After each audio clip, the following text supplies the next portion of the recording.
you to understand why Western civilization is very different than the Islamic world, you need to understand the history of Islam. When Prophet Muhammad supposedly revealed his revelation from the angel Gabriel that he is supposed to be the last of the prophets in the early 600s, he started preaching in his own city, Mecca. He tried to recruit friends and followers to be able to spread his religion. And he tried for 12 years and failed. And after 12 years, he was only able to recruit his immediate family and friends.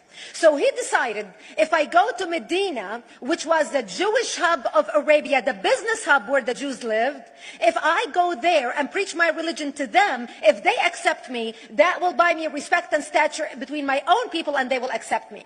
So Prophet Muhammad started borrowing a lot from the Old Testament to make his religion more palpable to the Jews, to make it a lot similar. This is why you see a lot of similarities between Judaism and Islam. For example, Jews don't eat pigs, Muslims don't eat pigs. Jews pray a few times a day, Muslims pray a few times a day. Jews fast on Yom Kippur, Muslims fast on Ramadan. And this is why you started seeing a lot of good writing in the beginning of the Quran when Prophet Muhammad was saying all the good things about the people of the book. He took his message and went to Medina trying to recruit the Jews, talking about the people of the book, talking about how similar the two religions are. When they refused to accept him and follow him as the last of the prophet, that's when he turned against them and started killing them and started expelling them.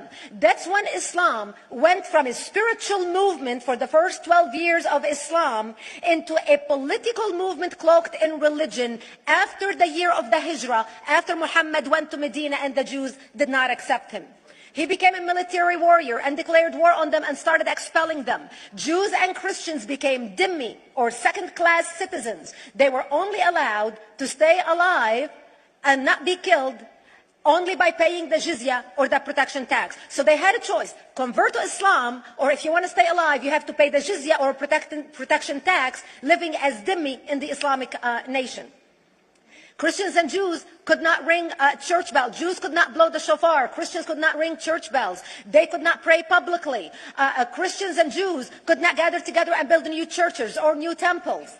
And the way they paid the jizya or the protection tax was in a monthly ceremony where they would get together downtown and the Jew would kneel on his knee and hand his goods to the mullah, who would take the goods as the price for buying the protection. And in many areas, Jews and Christians were given necklaces to wear as a receipt that they paid their jizya or their protection tax.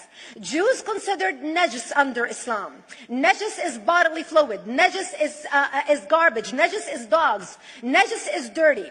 So Christians and Jews were treated as second-class citizens. Islam continued to grow. As Islam grew, more people became dhimmi or second-class citizens. Jews and Christians were given identifiable clothing. The yellow star, which was given to the Jews that most people think is a German invention. It was actually an Islamic invention in the 9th century in Iraq by the second Khalif, Khalif al-Mutawakkil of Iraq, who invented the yellow star for the Jews to be identified as they walked down the street. Because Jews were considered najis, if a Muslim man or a Jew walked on the same side of the street, the Jew had to cross the other side so the Muslim man can walk, so he's not dirtied by the filth of the Jew. Christians were given the zunnar, the belt, which most of you men are wearing right now. That was an Islamic invention for the Christians. Islam continued to grow. They went all the way to Jerusalem. They conquered Jerusalem. Christians couldn't ring their church bells in Jerusalem. The Pope in Rome in 1090 told the Christians, how could you sit idly by and allow your brethren to suffer like this in the Holy Land? You need to go liberate the Christians. You need to go help the Christians. That's why the Crusaders were launched. The Crusaders were not launched because they just felt like waking up in the morning and going and converting a bunch of Muslims or beheading them. The Crusaders were launched to liberate Jerusalem.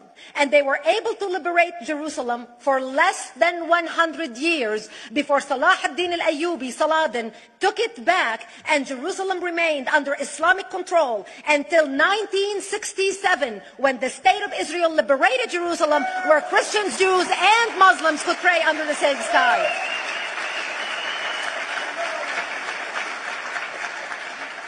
The Crusaders continued fighting Islam, and for 300 years they tried and failed. And by the 1300s, the Crusaders disappeared because they could not win against Islam.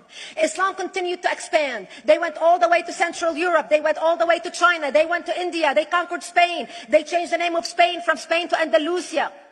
And they started, as they advanced, as they conquered more nations, more people paid the jizya or the protection tax. And this is how the Islamic Empire grew. It went all the way until they was stopped at the gates of Vienna on 9/11. 9/11 is not a date that Osama bin Laden just picked out of a hat. 9/11 is a symbolic date in the Islamic calendar. By the 1600s, Islam had covered more of the earth's surface than the Roman Empire did at its peak. Between the 1600s and the 1800s, the Europeans were experiencing the European Industrial Revolution, where the Europeans were able to invent products on factory lines, where they are able to make money and sell products, which gave them the money to build a strong army in order to fight the Muslims. And that's how they were able to stop them at the gates of Vienna on 9/11. The Europeans started the pushback against Islam. They pushed them out of Europe. They pushed them out of all the way to the Middle East and North Africa. By 1924, the Islamic Empire ended. In 1924, the Islamic Caliphate ended in Turkey by President Ataturk, who was a secularist. He ended the Islamic Empire, and he gave women rights to vote. He gave women a right to an education, a right to work, a right to choose a husband. He forbid women from wearing the hijab. He forbid men from wearing the beard. The Muslims hate him so much that they consider him a Jewish agent, because they believe that his mother in her bloodline was Jewish, and that was the influence on Ataturk. By the time the Islamic Empire or the Islamic Caliphate or the Islamic State ended in 1924, the Islamic Caliphate had existed for 1400 years, and it ended less than 100 years ago.